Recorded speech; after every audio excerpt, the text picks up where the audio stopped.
Assalamualaikum warahmatullahi wabarakatuh. Kembali lagi bersama saya tentunya di channel kesayangan kita, channel Mujono Ahmad. Alhamdulillahirrahmanirrahim, di pagi yang luar biasa ini ya, kita masih diberikan nikmat iman, Islam, kesehatan, dan waktu luang.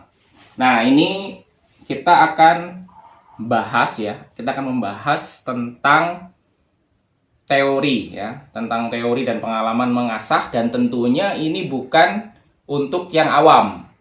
Jadi ketika kita sudah belajar tentang sudut, tentang tekanan, tentang arah, tapi kadangkala kita masih menemukan ya hasil asahan yang kurang bagus. Nah, di sini sebenarnya kita tidak berbicara tentang penyepuhannya atau bagaimana hasil sepuhannya. Anggap yang kita bahas adalah sesuatu ya, pisau yang memang secara kualitas itu sudah bagus. Secara penyepuhannya sudah bagus, secara geometrinya sudah bagus. Ya, di sini hanya mungkin tentang kekerasan pisaunya, bahan pisaunya, atau karakter dari bahan pisau tersebut. Nah, menurut saya di sini ada beberapa hal yang membuat ya proses mengasah itu menjadi hasilnya kurang bagus. Dan saya akan kasih tips-tipsnya agar keberhasilan mengasah bisa lebih dari 90%. Yang pertama, kalau saya biasanya di tahap awal mengasah, itu saya selalu pakai yang namanya diamond plate. Nah, di sini saya pakai diamond plate grade 200. Saya sudah nyoba beberapa batu kualitasnya bagus, batu-batu Jepang untuk grade di bawah 400 ya. Seperti Subton M5, kemudian ada Naniwa tradisional yang grade 220. Kemudian ada juga Rockstar grade 320. Itu kemudian saya juga pakai batu cap dayak ya, batu cap dayak yang asli, yang produk dari Thailand. Itu saya juga udah nyoba. Nah, tetap ternyata pada akhirnya saya kembali ke diamond plate grade 200. Kenapa? Karena diamond plate ini dia flat ya, benar-benar rata.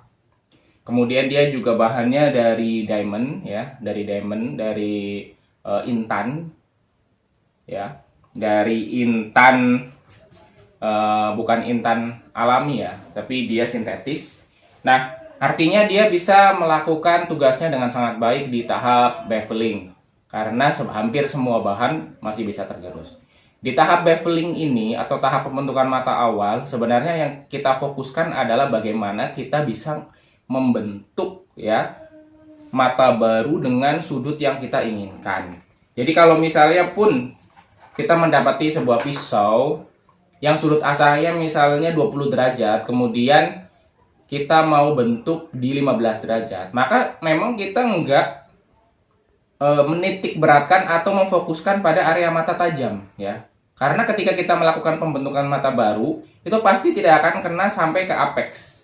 Ya, jadi kita harus bertahap terus kita mengasah sampai baru ketemu apex. Itu sebenarnya filosofinya kenapa kita harus mendapatkan bur ya. Karena kita melakukan proses pembentukan apex dengan sudut baru ya. Nah, makanya di situ butuh batu yang memang sangat abrasif dan juga harus rata.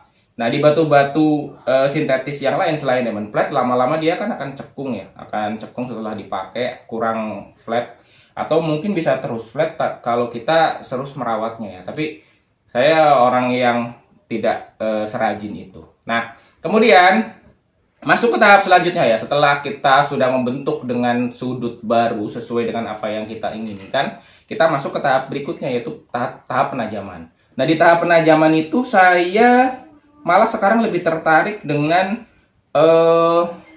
tiga batu ini. Jadi yang pertama adalah batu yang masih di bawah grade 1000. Ini grade kisaran grade 400. Dia karakternya dia masih keras. Ya, masih keras dan dia abrasif tapi kurang berseluri. Nah, di sini saya sampai di tahap ini dulu untuk memastikan pembentukan apex yang dia masih bentuk V ya. Jadi dia tidak membulat. Dan di sini kita mengurangi yang namanya bur yang terbentuk. Nah, tekanannya adalah kita usahakan tekanannya itu masih seimbang. Ya. Jadi kalau misalnya kita kita melakukan pengasahan itu potensinya adalah yang pertama dia tekanannya masih seimbang dari micro bevelnya. Ada kemungkinan yang kedua yaitu kita lebih terfokus di mata bilah ya, terfokus di mata bilah. Atau yang ketiga adalah dia terfokus tidak ke mata bilah tapi dia malah semakin melebar. Nah, di sini di tahap batu yang kedua ini yang masih grade 1000 kita harus benar-benar memastikan sudut asahnya itu sama dengan proses beveling.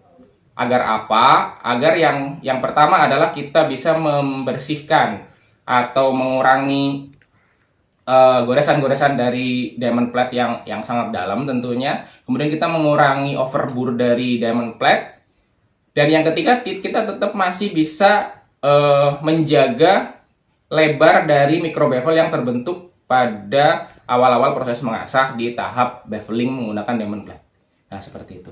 Kemudian, ketika kita setelah dari grade di bawah 1000, kita lanjut ke batu grade 1000-nya. Nah, di batu grade 1000-nya di awalan saya lebih suka batu yang agak berseluri.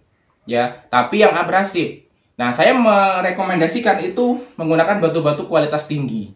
Ya, ini saya menyarankan batu-batu yang kualitasnya bagus. Ya, itu ada banyak di pasaran, ya batu-batu Jepang terutama.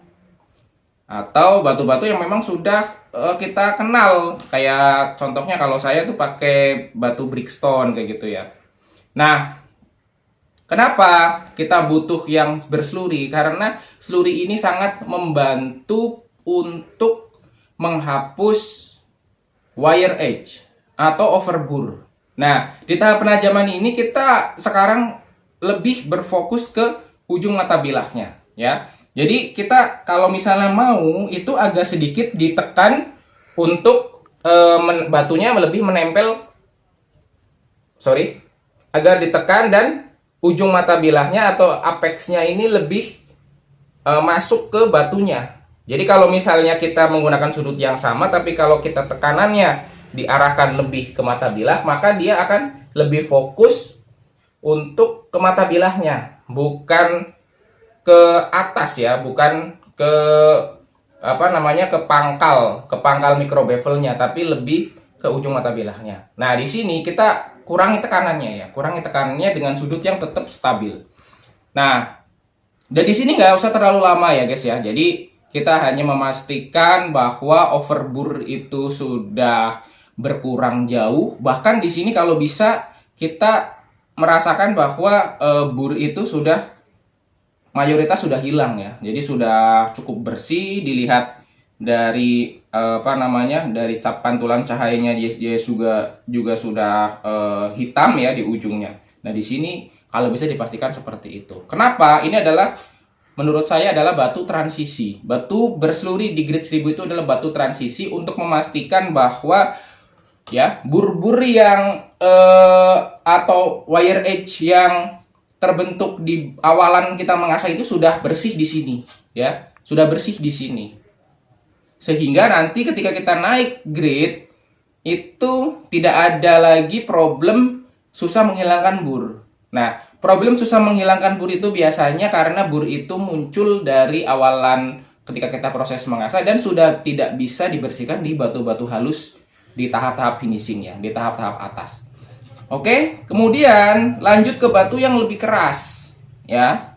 Ini kita ada Makita grade 1200 yang tidak terlalu seluri ya, tidak terlalu seluri. Beda dengan ini. Ini Suntiger, ini masih terlalu seluri, tapi enak gitu.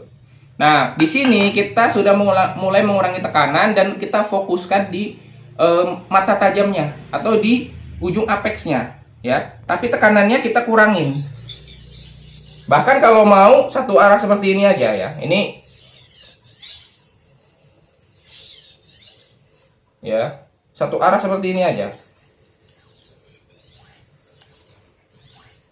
Maju mundur. Maksudnya dia dari pangkal sampai ke ujung itu sekali jalan. Ya.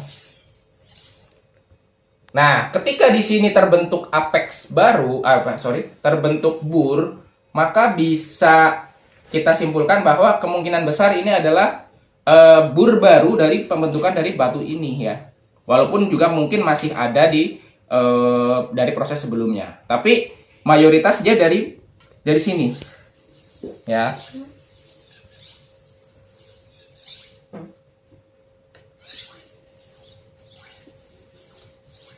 Nah, ketika sudah terbentuk bur dari batu ini, artinya memang ini secara pisau dia sudah, insya Allah sudah menemukan tajamnya. Karena dia di batu grade 1000 pun dia masih ada bur yang melipat, yang lembut dari batu ini. Dan yang kedua, overbur atau wire edge dari grade sebelumnya juga sudah sudah tuntas ya, dihilangkan. Karena kalau misalnya itu belum tuntas, kita akan melihat itu benar-benar warnanya itu putih di sini. Itu tanda kalau belum tuntas.